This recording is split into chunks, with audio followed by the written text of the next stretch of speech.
Olá pessoal, mais uma vez aqui na entrevista JNB. Hoje a gente veio entrevistar a Júlia Lucy, cientista política, né?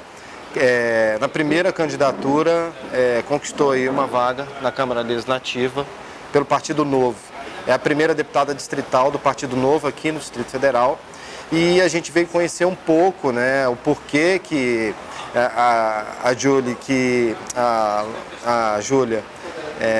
que é cientista política, né, e se foi para esse desafio na Câmara Legislativa por um partido que promete rever as práticas hoje dentro da política, né, Júlia? Isso. Júlia, muito obrigado por você ter aceitado nosso convite. E primeiro, eu gostaria que você falasse para a população do Distrito Federal, sobretudo para a população da Saída Norte, onde que a gente tem um alcance do Jornal Nosso Bairro, o porquê desse desafio e quem é a Júlia, né, que é agora nossa deputada distrital aqui no DF. Caetano, você sabe que, bom, em primeiro lugar, eu agradeço o convite, tá? É um prazer estar aqui com vocês, conversando com o pessoal da Saída Norte. Eu nunca residi aí perto, mas eu tenho muitos amigos que moram na região, visito bastante, gosto bastante. É um prazer estar falando com vocês. Ao longo da minha campanha, Caetano, eu recebi muito essa pergunta. Mas assim, por que você está fazendo isso? Né? Por que você se colocou numa situação como essa? Porque uma campanha é muito pesada, sabe, Caetano? Por vezes a gente é muito humilhado. Você pedir voto para as pessoas, às vezes, implica em ser humilhado. Infelizmente, isso acontece muito. E aí, sempre quando alguém me perguntava, eu falava assim, alguém tem que fazer isso. Você fala humilhado por conta da rejeição à política, sim, alguma coisa nesse sentido? Sim. As pessoas hoje estão com muita raiva de política de uma forma geral e acabam confundindo as coisas. Então, muitas vezes, um candidato que nunca foi da vida política, como era o meu caso, sofre com toda essa atmosfera de revolta, né, que a gente está vendo hoje. Então, muitas vezes as pessoas descontam em você, candidato novo, como no meu caso, toda a revolta, toda a frustração que elas têm com o processo político, o que não se justifica. Especialmente se a pessoa é nova, se a pessoa não tem nenhum passado, como é meu caso, né? Eu nunca fui da vida política, eu sou cientista política, mas eu sempre tive meu emprego de uma forma independente. Então, muitas vezes era difícil enfrentar, mas eu continuei e fui até o final de uma forma muito brava e por isso eu consegui e fui eleita. Mas sempre quando alguém me perguntava por quê, eu dava essa resposta. Eu quero mudança, eu quero ver uma nova forma de fazer política, quero ver pessoas com ideias novas, pessoas sem vícios. Então, por que eu não vou? Podemos dizer que você é uma cidadã que quis partir para o outro lado. Claro, é o que eu sempre falava, a mudança não vai acontecer do nada, a mudança não vai cair do céu, não vai acontecer um milagre. Se eu não me coloco como candidata, se você não se coloca como um apoiador de um candidato novo, como é que a mudança vai chegar? Como é que nós vamos ter novas pessoas na política?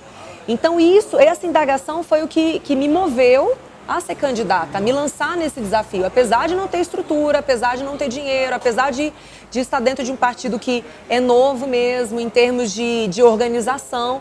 Então, mesmo assim, eu decidi fazer esse experimento, né? Até mesmo como cientista política, foi um olhar muito de teste, de ver até que ponto que as mídias digitais são capazes de interferir numa eleição, de fazer uma pessoa praticamente desconhecida ser eleita.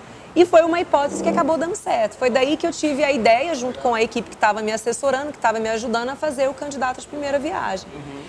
Porque eu acredito, sabe, Caetano, sempre acreditei que o problema que a gente vive hoje no Brasil é a falta de participação das pessoas comuns na política. A gente tende a achar que política é uma esfera apartada da nossa vida. Nós temos o nosso trabalho, nós temos a nossa vida doméstica e a gente não coloca a política no nosso dia a dia. Isso é um erro. Enquanto a gente não entender que a política tem que ser parte do nosso dia a dia, nós vamos ter sempre as mesmas pessoas tomando decisões que facilitam a vida dos grupos que as colocaram lá, que consequentemente vão trazer consequências negativas para a nossa vida. Algumas decisões a gente percebe distorções muito graves. Essa questão, já que a gente está falando de Saída Norte, vamos falar aqui um pouquinho do Biotic. Será que o Biotic deveria ter sido instalado ali? Será que beneficia inclusive as pessoas que moram na Saída Norte? Que tipo de benefício que isso trouxe para as pessoas que estavam lá? Quais são as empresas que têm condições de se instalarem ali? Será que foi feita uma escuta da sociedade antes de decidir instalar naquele local? Eu acredito que não. Eu acredito que não, porque hoje, apesar de ele já ter sido inaugurado, a gente não tem uma ocupação. Não. Se fosse uma área realmente interessante para as empresas, com certeza a gente já teria. uma ocupação hoje. E não é isso que a gente observa. A gente vê aí um orçamento enorme que foi gasto para construir um parque, né, tecnológico que não é utilizado. E isso é o mesmo raciocínio que a gente pode utilizar para a construção do estádio, que nos custou aí mais de 1,5 bilhão, ele praticamente não é utilizado. Né? O centro administrativo de Taguatinga, que também não tem uma viva alma trabalhando lá. Então nós vemos muitas decisões sendo tomadas sem a consulta da população, sem a população ser convidada a dizer se concorda, se não concorda, prós e contras, e com o nosso dinheiro, que o mais grave é isso, né? Bom, eu ia pedir para você se apresentar, mas você já apresentou, né, por meio da sua fala. Mas fala um pouquinho sobre a Júlia. Quem é a Júlia? De onde que ela veio e o que ela pretende agora em diante? A Júlia é uma mulher que contesta as coisas que não estão boas e que não se conforma porque as coisas sempre foram assim, então não adianta fazer nada porque as coisas sempre foram assim. Eu sou servidora pública desde os 18 anos, eu trabalhei durante 9 anos na Polícia Federal, eu fui analista em Ciência e Tecnologia da CAPES, né, que é a Coordenação de Aperfeiçoamento de Pessoal de Nível Superior. Lá eu fui gerente de projetos com Timor-Leste, América Latina, América do Sul. Tenho essa parte de tecnologia muito forte. Hoje em dia eu sou servidora do Conselho Nacional de Justiça, eu sou gerente de projetos de tecnologia da informação do Conselho Nacional de Justiça. E eu posso dizer que a tecnologia ela é capaz de fazer verdadeiras revoluções. O resultado eleitoral agora mostra isso, né? A gente teve resultados totalmente diferentes daqueles que eram previstos por causa das redes, por causa das mídias digitais, por causa da tecnologia. Dentro do serviço público, isso não é diferente. E é nisso que eu acredito. Eu acredito que a gente pode reduzir o peso do Estado na sociedade, na cobrança de impostos e entregar serviços de qualidade, mesmo tendo uma redução de arrecadação. Porque a gente pode colocar tecnologia nos processos, nós podemos encurtar os processos e nós podemos tornar os processos mais inteligentes. Nós podemos utilizar dados que são produzidos por agências diferentes, compartilhar esses dados e produzir melhores políticas públicas que terão alcance mais aprofundado na sociedade. Então a gente pode fazer bem mais com muito menos. Inclusive essa é a bandeira do Partido Novo. Eu sou cientista política, como você falou, eu sou formada pela Universidade de Brasília, sou especialista em políticas públicas, gestão governamental, também sou gerente de projetos, eu tenho MBA na área. Morei muitos anos em Taguatinga, morei muitos anos em Ceilândia, hoje eu sou residente do Guará, morei também na Asa Sul, então eu posso dizer para você que como uma pessoa oriunda de uma família pobre, quando eu saí de Minas Gerais a gente tinha uma situação financeira bem humilde realmente, foi com muito esforço, foi com muito trabalho que a gente conseguiu evoluir na vida, com muito estudo, mas eu posso dizer que a pessoa que hoje mora nas regiões afastadas do plano piloto, ela sofre com serviços públicos bem fracos, né? Especialmente de transporte. Né? Para a pessoa se deslocar hoje, não estando dentro do plano piloto, ela tem muita dificuldade. Né? Acessar serviços de saúde também. Serviços educacionais também. Então é muito importante você ter um parlamentar que tenha tido essa experiência, que tenha tido essa vivência de dificuldade de acesso a serviço público para exatamente ele colocar essa visão na tomada de decisões. E por que você escolheu o Partido Novo para esse desafio? Caetano, eu não teria escolhido outro partido. Eu, como cientista política, eu conheço o funcionamento dos partidos. Tem partidos até que do ponto de vista... Vou melhorar a pergunta. Se não tivesse o Novo, você se candidataria? Nossa... Olha, talvez sim. Talvez eu teria me candidatado pela rede. Mas realmente o fato de o partido novo, ser novo, ainda estar em construção e não utilizar dinheiro público, eu acho que define muito bem o perfil das pessoas que estão dentro do partido. Ninguém está no partido porque quer tirar dinheiro para si. Pelo contrário, todo mundo que está no partido, seja candidato, seja nosso presidente, sejam os nossos dirigentes de um modo geral, eles não recebem dinheiro para atuar dentro do partido.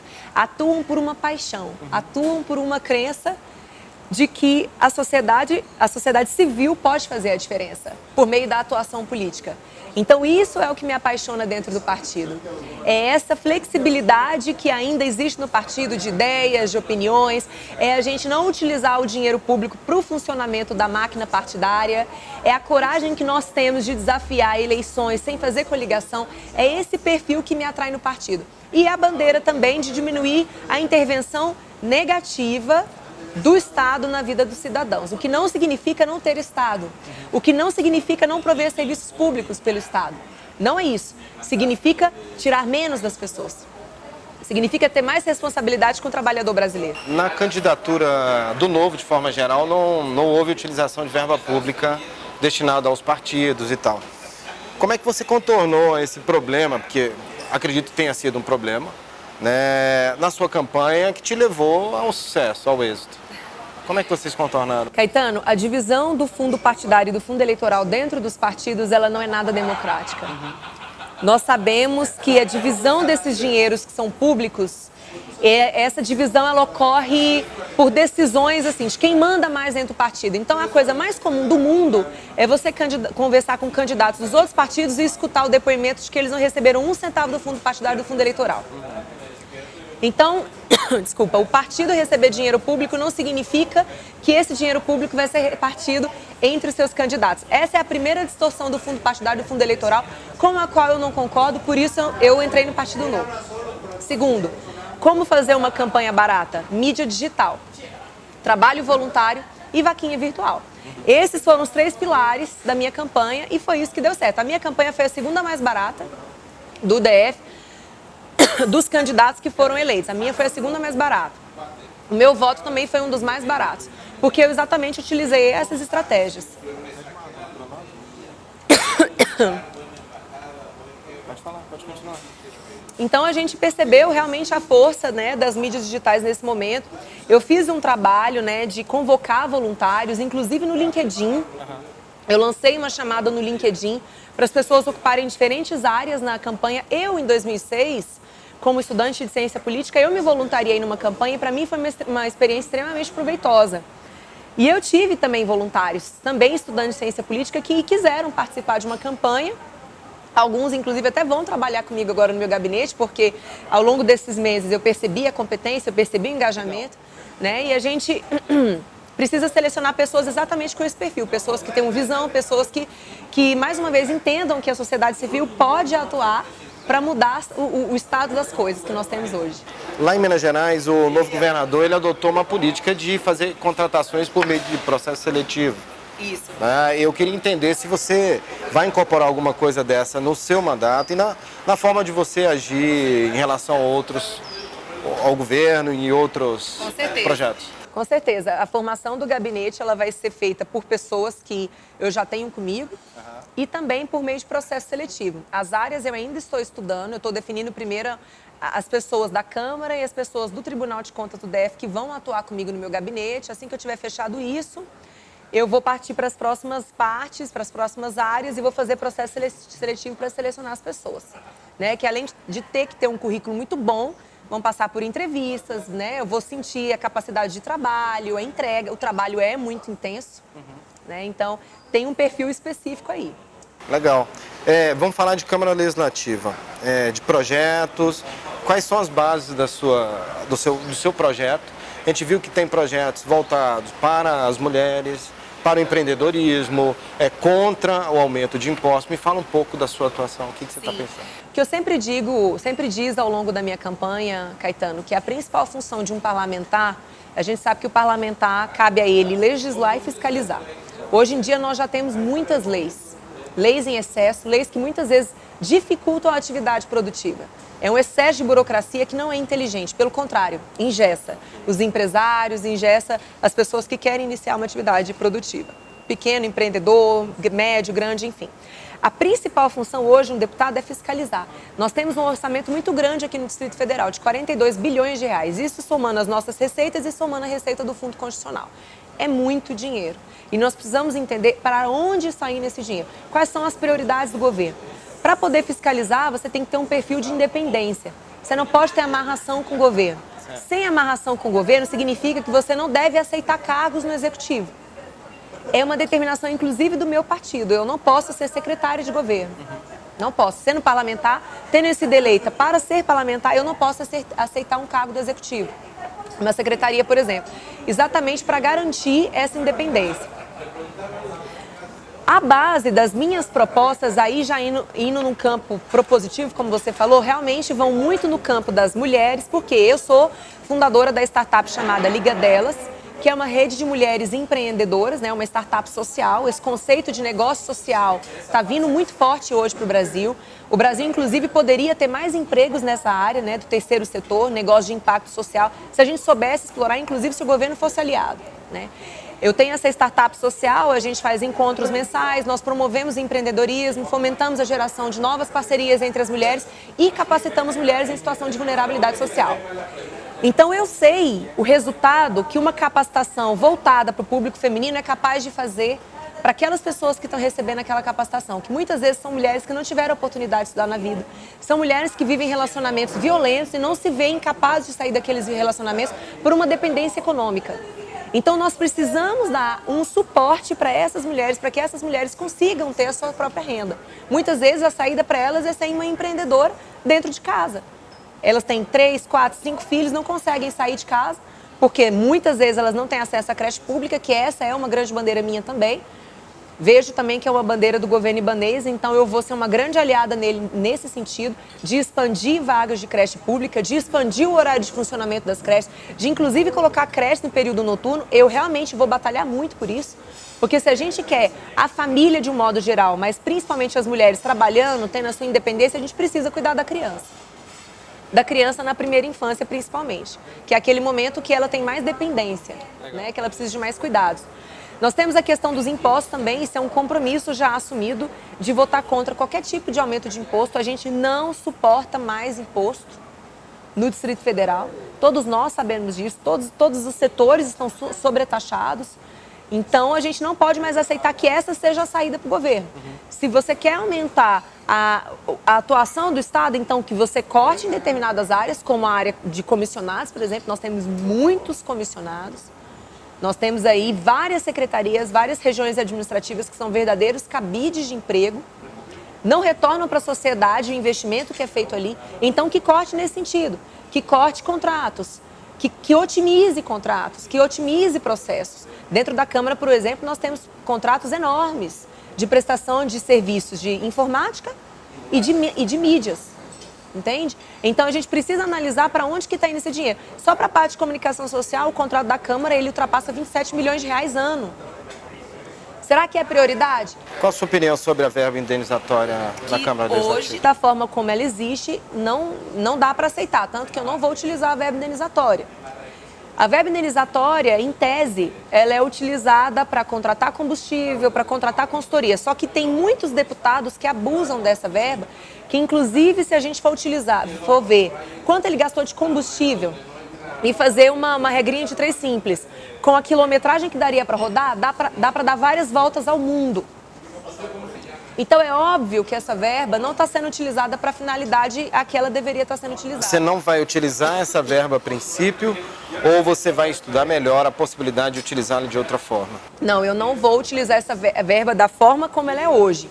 Se na discussão do projeto Câmara Mais Barata, que existe realmente essa previsão de não ter essa verba, se ao longo dessa discussão vier uma proposta de utilizar cota de combustível, por exemplo, alguma outra coisa que seja fiscalizável e que seja racionalizável, pode ser que eu venha aderir.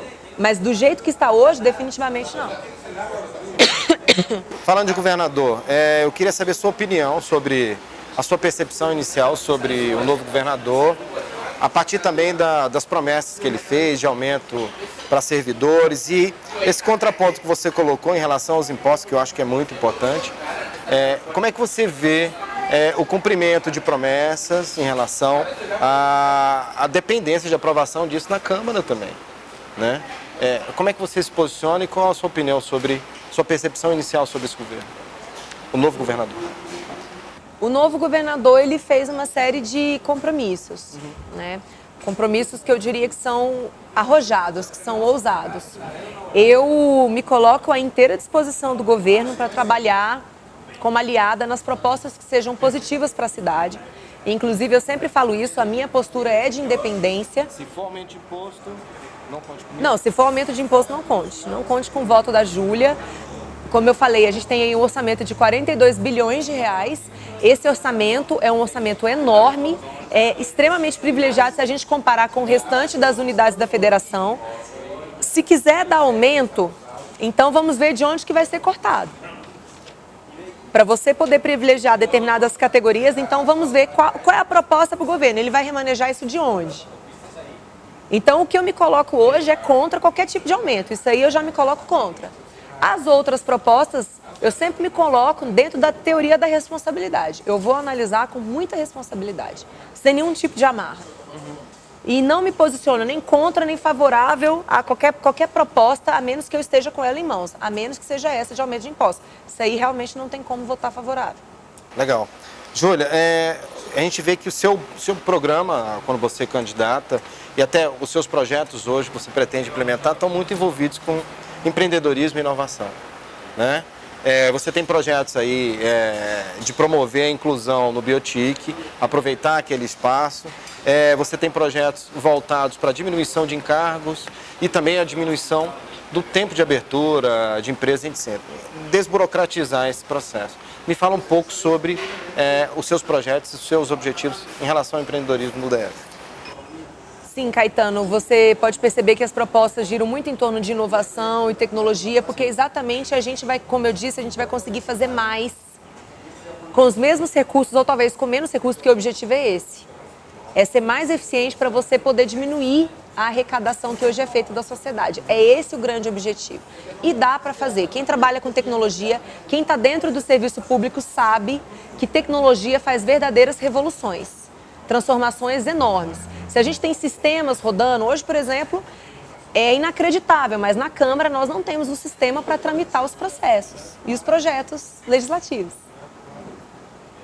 Então, como é que eu posso chegar e propor um teletrabalho, que é uma proposta que eu super defendo o teletrabalho, por N razões, inclusive de economicidade para o serviço público? Porque, vamos lá, se eu tenho uma parte dos servidores, dos colaboradores trabalhando em suas próprias casas, eu consigo diminuir o custo de aluguel que o governo tem. Eu consigo diminuir a ocupação. Será que não compromete a produtividade? De forma nenhuma. O teletrabalho, onde ele foi implementado, ele foi muito bem sucedido, inclusive a produtividade aumentou. Então a gente precisa analisar essas propostas, essa modernização da forma de trabalho com bons olhos e analisar os dados. Não é porque o servidor está ali sentado na cadeira que ele está produzindo. A gente consegue avaliar a produção de uma pessoa com meta, com estatística, exatamente, com indicadores que você consegue avaliar. Você dá a meta para o servidor, ele cumpre, é assim que ele tem que ser fiscalizado. Ele não tem que ser fiscalizado pela quantidade de horas de relógio que ele passa dentro da Câmara ou dentro de um órgão.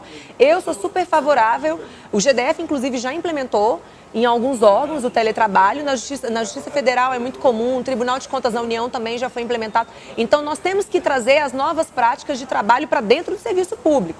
O teletrabalho, por exemplo, você consegue diminuir o gasto com energia, com manutenção de equipamentos, com pessoas de base que você precisa ter para limpeza, copeira, enfim, com a própria energia elétrica também, e você possibilita que as pessoas se desloquem menos. Então, aí a gente começa a trazer o conceito de Smart City também, que a gente precisa focar muito nisso. Hoje, Brasília já sofre com grandes momentos de trânsito, assim, de retenção, de tráfego intenso. Então, quando a pessoa está dentro de um trânsito, está retida, ela perde qualidade de vida, ela tem menos tempo com a família, ela tem menos tempo com a atividade física, consequentemente, ela fica mais doente, ela falta mais. Enfim, nós precisamos pensar em soluções alternativas, modernas, e trazendo a tecnologia para dentro do serviço público. Eu acredito nisso.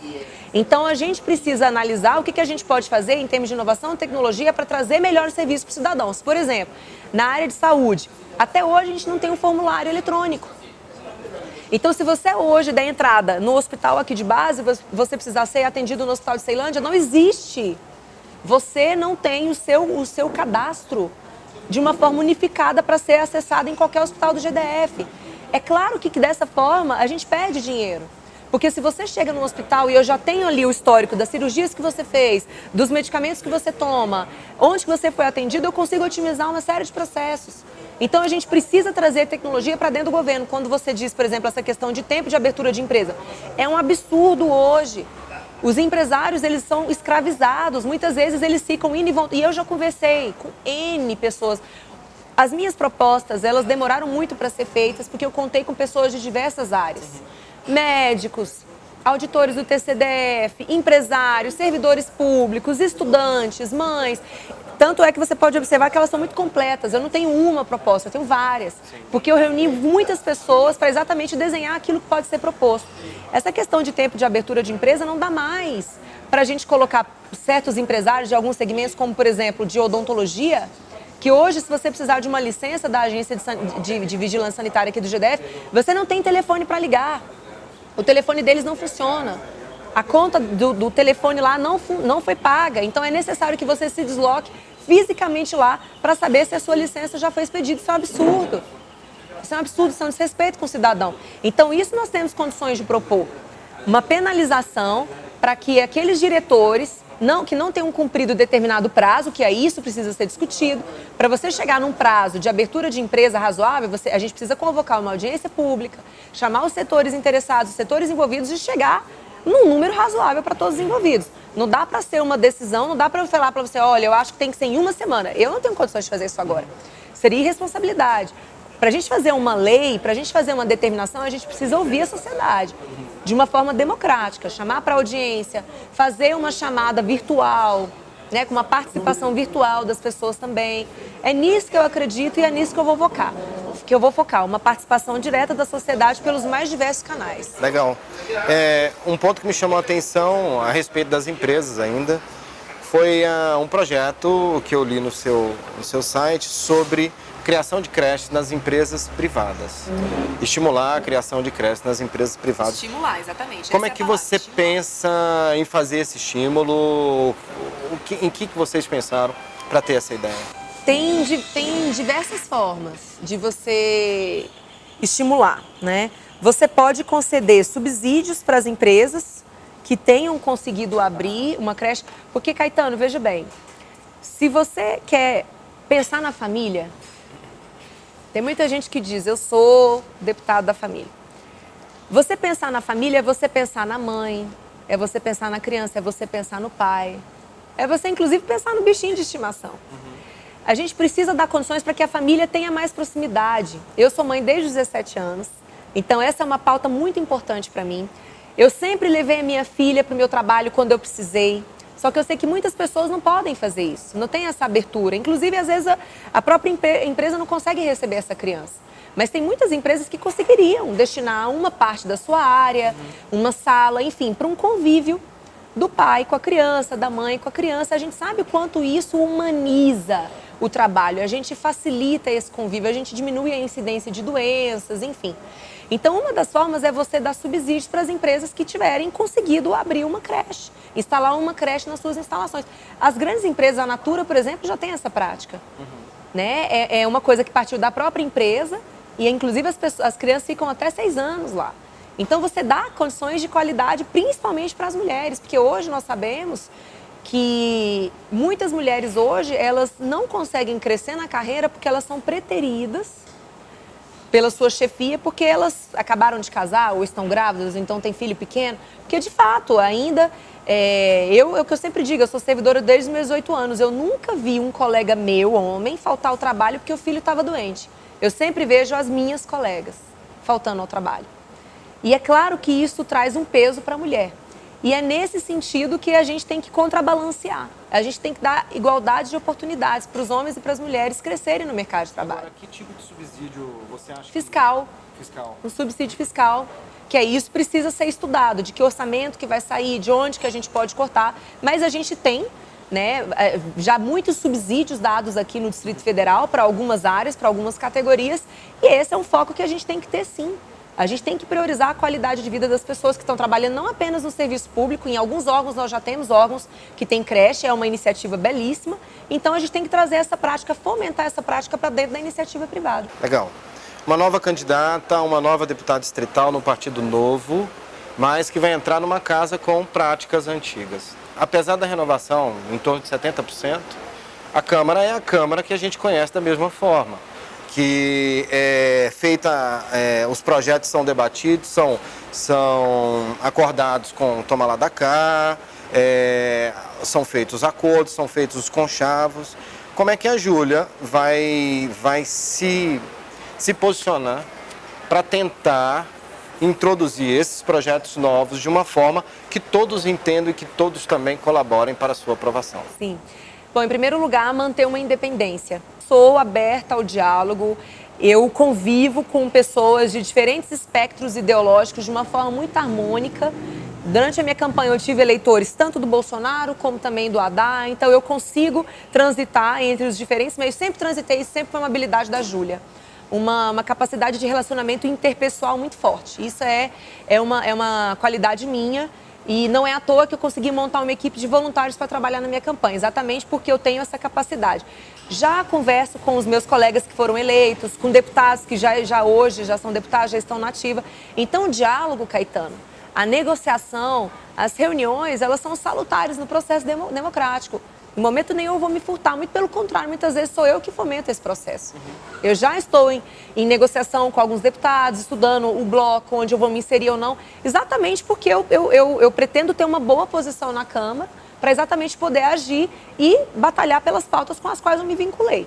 Sempre deixando muito claro que não se tratava de promessa barata, se tratava de compromissos de batalha, né? Sempre nessa linha de diálogo, de respeito, de acolhimento, sempre de votar favorável àquilo que for bom. Não aceitar esse joguinho de o governador quer, então você faça de qualquer forma. Não, inclusive já me posiciono em relação a essa prática comum que a gente vê na Câmara, de um projeto chegar de iniciativa do governador num dia e ser votado no outro. Eu já sinalizei muitas vezes que isso é um desrespeito, inclusive com o processo legislativo em si. A Câmara precisa ter tempo de analisar as propostas, é necessário que as comissões de mérito sejam respeitadas.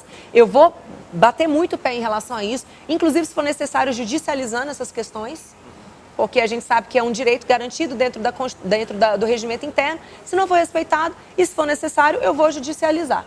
Se for necessário a gente ter intervenção do Poder Judiciário para que o Legislativo atue de uma forma independente, isso vai acontecer. Agora, o diálogo sempre vai acontecer. O que for melhor para o governo do Distrito Federal, eu já me ponho como uma aliada, é esse o papel que eu vou ocupar. As práticas são antigas, mas a forma como eu vou me portar é exatamente de responsabilidade com o meu eleitor. E eu conto muito, Caetano, com a participação popular. Assim como eu já tive a participação popular durante a minha campanha, eu ainda continuo movimentando muito as minhas redes, meu Instagram, meu Facebook, WhatsApp. As pessoas têm meu WhatsApp, as pessoas conversam comigo pelo WhatsApp, eu estou em constante comunicação com elas, porque é necessário o povo se fazer presente também, né? Ocupar as audiências públicas, ocupar a Câmara nos dias de votações de processos estratégicos, de projetos estratégicos. Então eu vou sempre convocar a população a participar, porque uma coisa é uma medida impopular ser tomada na calada da noite com a ausência das pessoas na Câmara. E sem nenhum deputado para denunciar isso. Outra coisa é um processo impopular, tá na ordem do dia com uma casa lotada. Aí eu quero ver quem vai ter coragem de se posicionar a favor de um projeto impopular. Aí eu quero ver. Por isso que eu digo, o poder realmente emana do povo. As pessoas precisam se apropriar do seu poder. Democracia não é de 4 em 4 anos, ela é sempre. Eu sou uma representante, vocês podem estar lá, o gabinete está aberto sim, para conversa, para proposta, para diálogo, as audiências públicas que eu vou convocar, o site, o Instagram, tá tudo aberto, gente. Tem que ter participação, tem que ter essa ajuda. Essa suposta renovação, vamos ver se ela foi renovação mesmo. Sabe, Caetano? Porque não basta você ser um rosto novo. Você precisa analisar de onde que aquela pessoa saiu, qual a coligação com que ela está vinculada. Eu não tenho nenhuma coligação, meu partido não fez nenhuma coligação. Eu estou ali de uma forma independente.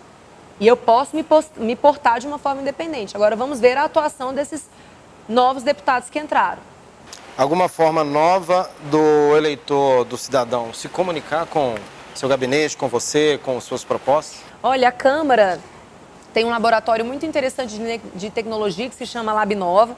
Eles já desenvolveram alguns sistemas para exatamente ficarem em contato com as pessoas, com os cidadãos. Eu pretendo aprimorar ainda mais esses sistemas e trazer muito para dentro das minhas plataformas, né? Eu já tenho meu site, meu Instagram, meu Facebook, meu WhatsApp, tenho um canal no YouTube, agora eu até vou reativá-lo também para exatamente linkar com isso. Então esses são os canais, são muitos canais. Fora a presença física que as pessoas podem fazer diretamente na Câmara, não apenas em audiência pública, mas também marcando uma reunião no gabinete, conversando lá, a gente toma um café, enfim. Tem vários caminhos de a gente estar cada vez mais forte, de a gente se contrapor a essa velha política. Tem muitos caminhos. Legal. Bom, o seu mandato é para o Distrito Federal, mas eu gostaria que você falasse com a saída norte do Distrito Federal que o nosso jornal veicula lá e a gente traz muitas demandas dessa população, né, para os gestores públicos e tal, sobre o que esperar do seu mandato nesses 4 anos aí, em relação à saída norte do Distrito Federal. Em primeiro lugar, muito diálogo, muita abertura.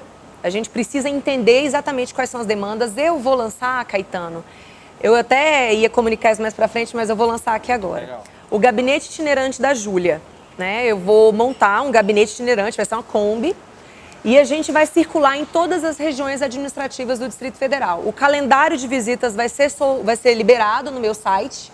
Então isso vai aproximar exatamente a minha equipe e eu das pessoas que moram nas regiões. Então eu vou marcar o dia que eu vou no Sobradinho, eu vou marcar o dia que eu vou na Asa Norte. Então a gente vai ter ali contato pessoalmente mesmo com as pessoas. Isso é importantíssimo. Porque aí nós vamos ter pessoas que vão trabalhar com as estatísticas das demandas, de prioridade, enfim, com uma série de dados. Coletar os dados. Exatamente, processar esses dados e analisar. Bom, percebemos que a primeira necessidade dos moradores sobradinhos é essa. Então nós vamos focar nessa.